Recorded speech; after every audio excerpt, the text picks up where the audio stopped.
Greetings ladies and gents, welcome back to the Craft Hammer.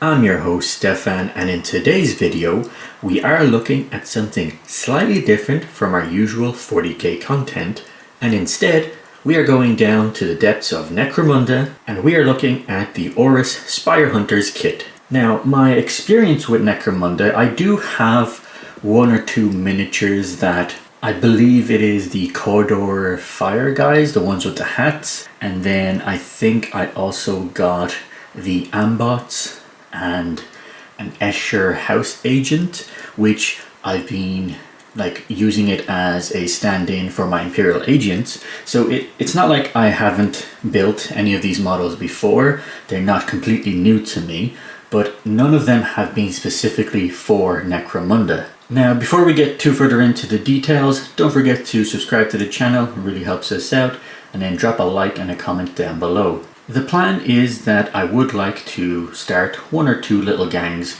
just so that I have some experience with Necromunda, and I do hear that the game is quite fun, so that's kind of the reason why we got this. Now, when I did buy this specific kit, I did think that it was like the hired guns, slash mercenaries that your gangs can, I guess, get on their roster. And after looking online and seeing some of, I guess, the intro guides, I did learn that apparently these guys are their own gang. Now, not just these two, I do think there is another Spyre Hunters box. So what I thought was going to be initially some sort of mercenary that I can attach to my gangs, apparently these guys actually can be their own little crew. So very interesting, and it might be a nice cheaper way to start Necromunda by getting this box, and then I'll look at the other one for the Spyre Hunters. Now, in this specific one we get two of these kind of big rigs, and then this little caryatid prime, some sort of flying cherub. He does look a bit creepy, and I do believe the Escher House Agent that I have also has one of these, so it is one of those things that seems to be part of Necromunda, these kind of creepier looking vampire cherubs, so not your normal ones that you get. So definitely interesting to see how this turns out, and I am definitely looking forward to painting it up. So what I'll do is I'll get this built, see what these models are like and how it was to actually, get them created, and then we'll give you our thoughts going forward and the plans of what other kits we might get for Necromunda. So give me a few minutes and let me get this built up. And here we are with the finished models. Hopefully the camera will be able to zoom in onto this properly. This is the flying caryatid, or whatever it is called. It is definitely a creepy looking cherub. It has bat-like wings, and its face definitely reminds me of a mini Nosferatu type of creature. I'm not sure exactly what these guys are used for. I don't actually have the rules yet, so at the moment I'm just picking out models that I think really look cool, and it just so happens that the Spyre Hunters really caught my eye for these kind of mechanical rigs that they have, and I do like the way that you have little crab claw things here, little power talons.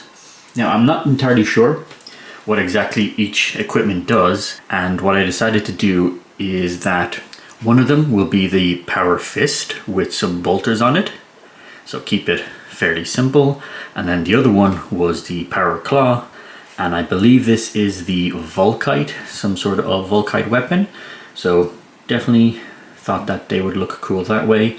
Now, I do know that there is some sort of disintegration beam. I wasn't entirely sure what they did, but I do like Volkite weapons when I am working on 40k, so that's kind of the main reason why I set him up that way. Now, overall, when it comes to the building of these guys, it wasn't too difficult, except there were one or two little fiddly bits that, for example, these little armor panels here and the head itself, there is a groove in there where you're supposed to put it in, but it's so soft in a sense, and it's rounded, it doesn't really catch in properly. For example, when you're putting the weapons on the claws, you do have these little holes where the pipes go in, so it fits perfectly where it fits, and it stays exactly where it's supposed to, so then you're able to glue around it.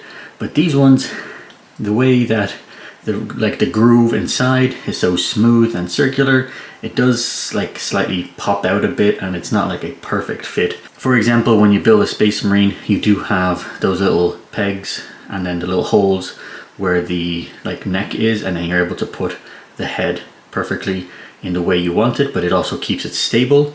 That's something that just one or two of these little things could have done with. But otherwise, I did enjoy how you're able to make the feet and like the actual, like, I guess the legs around here, so that was kind of interesting. And it will be slightly difficult to paint some of these aspects. I will need to probably prime this entirely black so that it hits all those little nooks and crannies that you can see underneath the legs. Hopefully that will all be primed black, and then we'll figure out how we paint these. I am thinking that I will be going to do some sort of metallic, I guess, yeah, there will be metal parts that will be probably like dark iron, and then the actual plating part will be some sort of bright metallic color. So I'm definitely looking forward to painting these guys. Wasn't too bad building overall. There was one or two fiddly bits which were kind of annoying to try and get inside and make sure that they fit properly. Going forward, our next plan will probably be to get the other Spire Hunters so that we have a small little crew, and then we can try them out and see what it's like to play them. But we will also be looking at some of the other gangs, so it's not like we're only starting with the Spire Hunters. I think I will probably be going towards either a small Van Sar gang and maybe some Ash Nomads, and then trying those two out, seeing which ones I prefer, or maybe we'll just, you know, play both. It doesn't really matter. But overall, I am happy with my first proper model that's built specifically for Necromunda and not just to be used as part of my Imperial Agents. We do have those two Ambots that we will probably reuse for Necromunda itself and no longer attach them to the Imperial Agents. So that will be something that I can work on as a nice little project. And overall, quite happy with these guys. Even the little creepy Cartier thing at the back there, that's all right, not too bad. Interesting to try and paint that up. So for now, drop your comments down below, maybe some tips and tricks that I need to get to grips when it comes to Necromunda. Will be useful to actually figure out where the rules for these guys are. There's definitely a lot of books, and I to be honest, I'm not entirely sure which ones to start with. But for now, drop your comments down below. Don't forget to like this video.